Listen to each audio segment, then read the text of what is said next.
Olá pessoal, a paz do Senhor para todos vocês e sejam todos muito bem-vindos ao nosso canal. Neste vídeo estarei fazendo uma abordagem condensada de um acontecimento que foi um verdadeiro divisor de águas na história da igreja. Estou falando da Reforma Protestante que está comemorando 502 anos. Então te convido a assistir o vídeo até o fim, que você entenderá o processo que culminou na Reforma. Desde já peço que você visite também o nosso blog Aleph e Ômega Oficial, onde ali você encontrará muito material para enriquecer seu conhecimento e sua fé. Visite também a nossa página Educação Cristã, os links estão na descrição. Bom, a Reforma Protestante foi um motor que conduziu a Alemanha e outros países à liberdade religiosa, social, política, cultural e econômica. A igreja é o maior milagre da história. Ela foi criada na eternidade, foi fundada pelo Senhor Jesus e inaugurada no Pentecostes. A igreja, em Atos, por exemplo, consolidou-se como um organismo, uma verdadeira agência do reino de Deus. No entanto, ao longo da história, a igreja, como instituição, passou por 4 períodos antes de chegar ao famoso período da Reforma Protestante. Estes períodos são conhecidos como período da Igreja Apostólica ou Primitiva, que vai até o ano 100 da nossa era. O segundo é o período da Igreja Perseguida, que vai até o ano 313, quando Constantino assume ali o Império. E o terceiro período é o período da Igreja Imperial, que vai até o ano 500 da nossa era. E o quarto período antes da Reforma Protestante, que serviu de pano de fundo, podemos dizer assim, é o período da Igreja Medieval, que vai até meados do ano 1500. Bom, no período da Igreja Perseguida, que é o período que vai entre os anos 100 a 313, ser cristão era correr um risco, significava perder os seus bens, era andar se escondendo, era sinônimo de ser aplaudido pelos espectadores das arenas do Coliseu, pois o imperador não tolerava uma religião separada dos seus ideais. No período da Igreja Imperial, ser cristão era ter privilégios. Nesse período, o clero recebia donativos do governo. Os cristãos eram reconhecidos e aplaudidos pelo imperador, pois a igreja havia se casado com o Estado e o governo tornou-se o seu chefe. Por esse período, muitos foram os problemas que a igreja começou a enfrentar. Por exemplo, a rápida paganização, conversão ao cristianismo pelas vantagens, perda da identidade cristã e muito mais. Até que chegamos ao período da igreja medieval, que é o período que vai entre os anos 500 e 1500. Esse período também é conhecido como o período da Idade das Trevas. Nesse período foram introduzidas heresias gritantes no seio da igreja.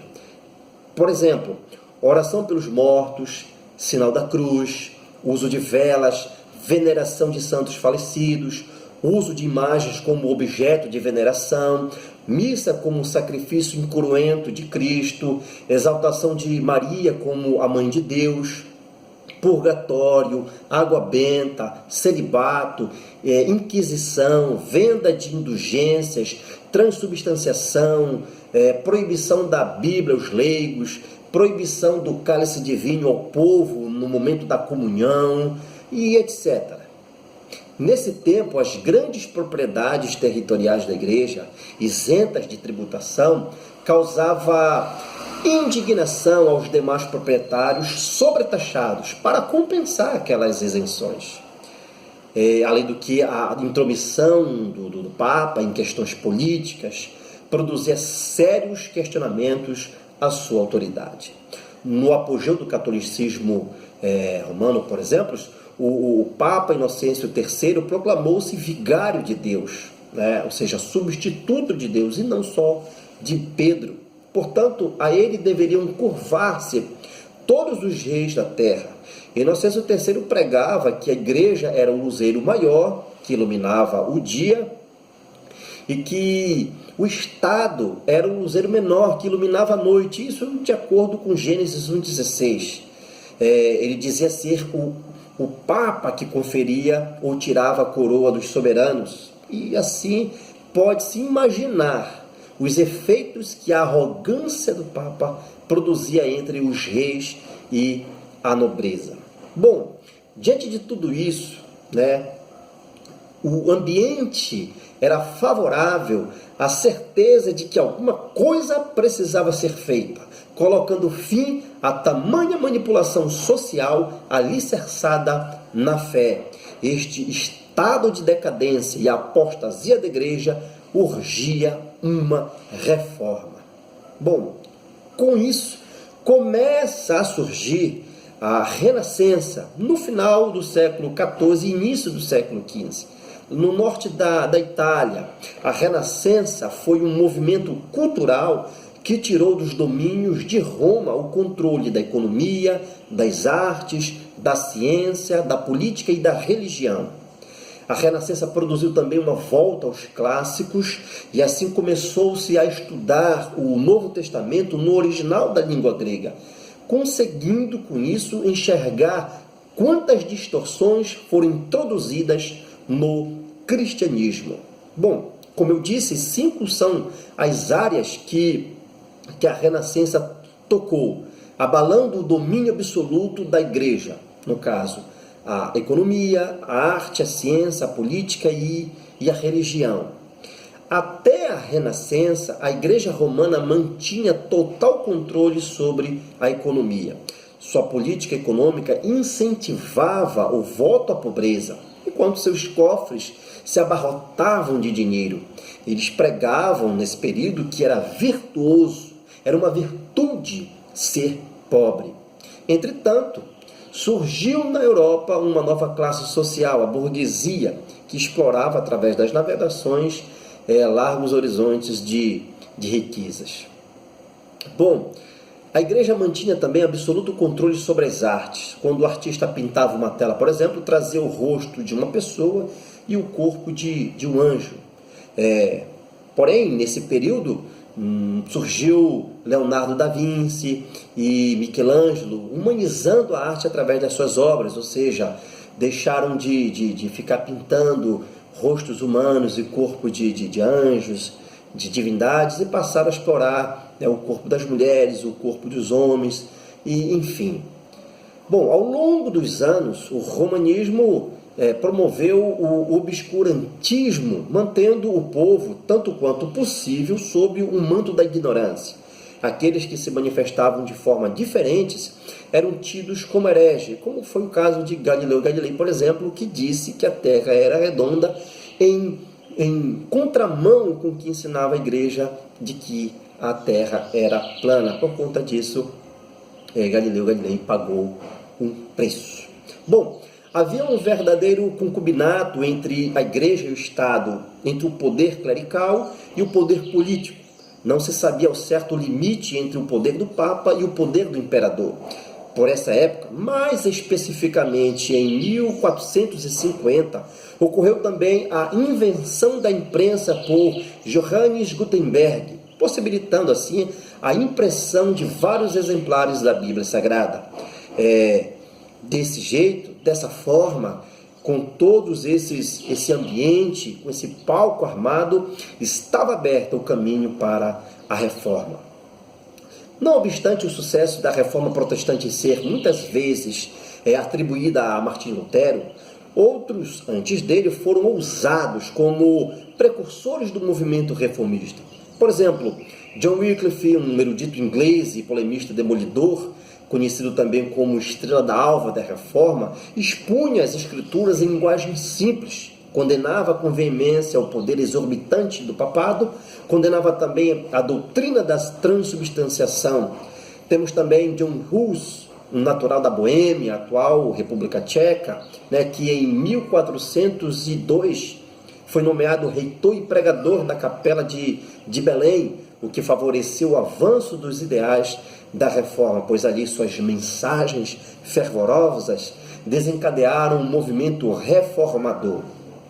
As obras, inclusive, de John Wycliffe caíram em suas mãos e lhe influenciaram a condenar os abusos da igreja através de suas pregações. John Hus defendia também que a autoridade da igreja está fundamentada na Bíblia e não no clero, e combateu a heresia das indulgências. Temos também Jerônimo Savonarola, um monge dominicano, né, que foi outro precursor, que no século XV se levantou com veemência contra os desvios do Papa e os vícios do clero. A Reforma Protestante estava sendo inaugurada, né? E o que foi a Reforma Protestante? Foi um movimento que visou trazer à igreja a pureza do cristianismo do Novo Testamento. Esta reforma teve início com o alemão Martim Lutero, um monge agostiniano que buscava a salvação de sua alma, mesmo no convento de Erfurt, né, que em 1512, aos 29 anos, ele leu o texto de Romanos 1,17, onde diz: o justo viverá por fé. Esta verdade explodiu em seu peito, no seu coração. Ele entendeu que a justificação não se dá pelas obras, mas pela fé em Cristo, e assim descobriu a gloriosa doutrina da justificação pela fé. A partir daí, a doutrina da justificação pela fé, né, e a sola Escritura, a ideia segundo a qual as Escrituras são a única autoridade para o pecador procurar a salvação, passaram a ser os pontos principais de seu sistema teológico. Mais tarde, em 1517, quando o Papa Leão X estava construindo a Basílica de São Pedro, Johannes Tetzel, um astuto, né, agente do arcebispo Alberto, começou a venda de indulgências próximo de Wittenberg. Lutero e aqueles que o seguiram revoltaram-se com a exploração do povo por esse sistema nefasto e decidiram fazer um protesto público. Tetzel ensinava que o arrependimento não era necessário para quem comprasse uma indulgência, por si mesma capaz de dar perdão completo dos seus pecados. Como em toda revolução, o ato inicial da Reforma Protestante foi feito sem que o padre e professor Martim Lutero tivesse a noção da dimensão das transformações que aquele marco inaugural pudesse proporcionar. Ele queria apenas um debate, pois a Igreja Católica passara a conceder o perdão mediante contribuições financeiras. Lutero considerava que isso era a venda do perdão, o qual só poderia ser concedido por Deus mediante o arrependimento. Foi então que, em 31 de outubro de 1517, Lutero fixou suas 95 teses na porta da igreja do castelo de Wittenberg. Nelas condenava os abusos do sistema das indulgências e desafiava a todos para um debate sobre o assunto. Quem não pudesse estar presente, que apresentasse suas ideias por escrito. Nas 95 teses, Lutero estava apenas criticando os abusos do sistema das indulgências, na intenção de reformá-lo. Estava então assim deflagrado o movimento da reforma. Estas teses foram um golpe no poder papal e no poder da igreja que se desviava da fé apostólica. Lutero combatia a ideia de que só os sacerdotes podiam interpretar o texto sagrado e, por isso, traduziu a Bíblia para disseminá-la. Com a invenção do tipo móvel por Johannes Gutenberg, estava aberta a oportunidade da impressão da Bíblia, né, em grande escala. No outono de 1518, Lutero dizia que, para ele, a única autoridade no debate que se aproximava não seria nem o Papa nem a Igreja, mas a Bíblia. Quando de sua intimação para comparecer perante a dieta de 1518, né, o grande debate, Frederico, um leitor da Saxônia, prometeu dar todo o seu apoio ao bravo reformador. O Papa não não calculava a extensão, não fazia ideia da extensão do apoio popular que era dado a Lutero ali na Alemanha e aos arredores da Alemanha. Na Dieta, no caso, Lutero enfrentou o cardeal Caetano, que lhe pediu a retratação de suas opiniões, mas Lutero se recusou a fazê-lo, a menos que fosse convencido de sua falsidade pelas Escrituras. Ele também negou que o Papa seja a autoridade final em questões de fé e moral. Em 1520, Lutero resolveu levar o assunto ao povo alemão com a publicação de 3 panfletos. O primeiro deles era intitulado Apelo à Nobreza Germânica, onde ele atingia a hierarquia da Igreja Romana. Roma estabelecera que a autoridade espiritual era superior à temporal, que somente o Papa poderia interpretar as Escrituras e que ninguém, a não ser o Papa, poderia convocar um concílio. Depois de expor os argumentos apresentados, Lutero passou a demoli-los a partir das Escrituras. Em outubro, Lutero publicou o segundo panfleto, O Cativeiro Babilônico, no qual, mais incisivo, desafiava o sistema sacramental de Roma. Lutero contrapunha a validade exclusiva da ceia do Senhor e do batismo. Por sua vez, o terceiro panfleto, intitulado Sobre a Liberdade do Homem Cristão, atingia diretamente a teologia da Igreja Romana, ao afirmar o sacerdócio de todos os crentes como resultado da fé pessoal em Cristo. As posições estavam por demais claras. Lutero atacara a hierarquia, os sacramentos e a teologia da Igreja Romana. Lutero não perdia tempo. Durante a sua residência forçada no castelo de Wartburg, de maio de 1521 a março de 1522, servindo-se de edição do Novo Testamento grego feito por Erasmo há pouco tempo, completou em menos de um ano a sua tradução alemã do Novo Testamento. A Bíblia toda foi traduzida do original para o alemão em 1534. Neste difícil período enclausulado ali no castelo de 1521 a março de 1522, Melanchthon, um grande amigo de Lutero, não perdeu tempo.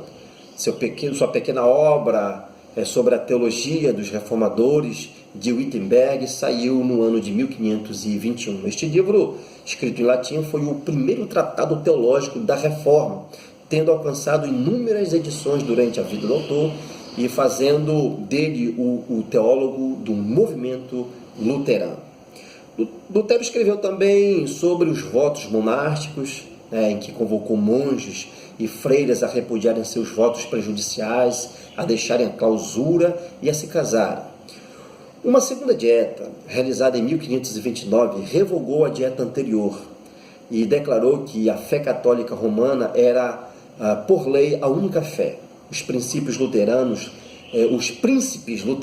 leram um protesto diante de tudo isso. E a partir daí foram chamados de protestantes por seus opositores. Veio daí a nossa honrosa designação de protestante. Lutero também tinha elaborado em 1529 o Catecismo Menor, que é uma abordagem concisa dos 10 mandamentos, do Credo dos Apóstolos, da oração dominical e de outros assuntos da teologia e da liturgia. Sem dúvida alguma, Lutero foi um gigante da igreja. Sua influência ultrapassou os limites do tempo. As igrejas luteranas da Alemanha e dos países escandinavos nasceram do seu trabalho. Lutero criou um sistema de educação elementar para que o povo pudesse aprender a ler a Bíblia em alemão. A execução dessa tarefa foi recomendada aos governos das cidades alemãs.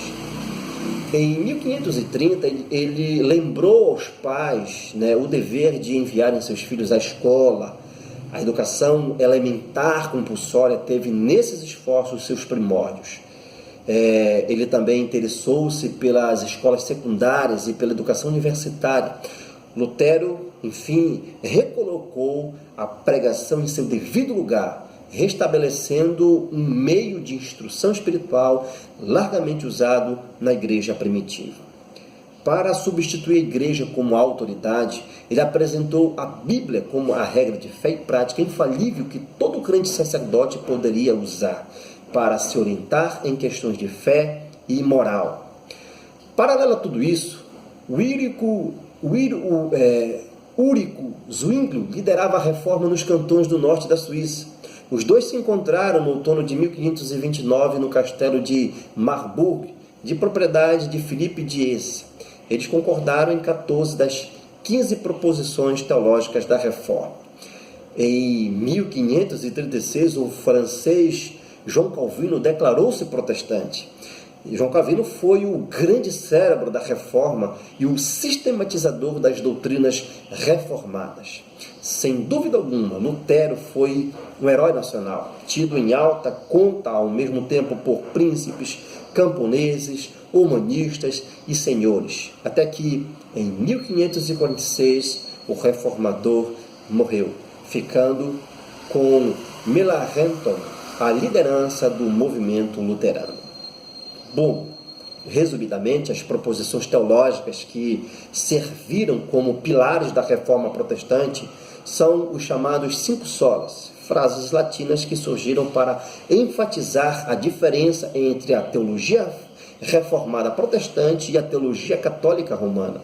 Sola vem do latim e significa somente ou apenas, e as 5 solas são sola fide, sola scriptura, solus Christus, sola gratia e soli Deo gloria. Esses 5 são os pilares, Essas são os pilares da reforma protestante. Sola fide, somente a glória. Este princípio afirma que o homem é justificado única e exclusivamente pela fé, sem o acréscimo das obras do mérito humano. Sola scriptura, somente a Escritura. A Escritura é a única regra de fé e prática da Igreja e o protestantismo aceita a doutrina de sua inspiração, autoridade, inerrância, clareza, necessidade e suficiência. Solus Christus, somente Cristo. Como forma de reação dos protestantes contra a Igreja Católica secularizada e contra os sacerdotes que afirmavam ter uma posição especial e serem mediadores da graça e do perdão por meio dos sacramentos que ministravam, a Reforma defendeu que tal mediação entre o homem e Deus é feita somente por Cristo, único capaz de salvar a humanidade. Sola gratia, somente a graça. Além de a graça ser um dos atributos de Deus, é também o próprio Cristo em sua encarnação. E é o Espírito Santo quem aplica a graça ao coração do pecador. A graça comum é comunicada a todos os homens indistintamente, mas a graça especial é soteriológica, é salvadora, e por meio dela que o homem é salvo. Soli Deo gloria, somente a Deus a glória. Este pilar da teologia reformada afirma que o homem foi criado para a glória de Deus, e que tudo que ele fizer deve destinar a glorificar a Deus. Bom, meus amados, por hoje é só isso. Espero que você tenha gostado deste vídeo esclarecedor. Não deixe de se inscrever, então, por esse motivo, no nosso canal, curtir o nosso vídeo e também de compartilhar nas redes sociais com seus amigos. Um grande abraço do irmão Júnior e até o próximo vídeo.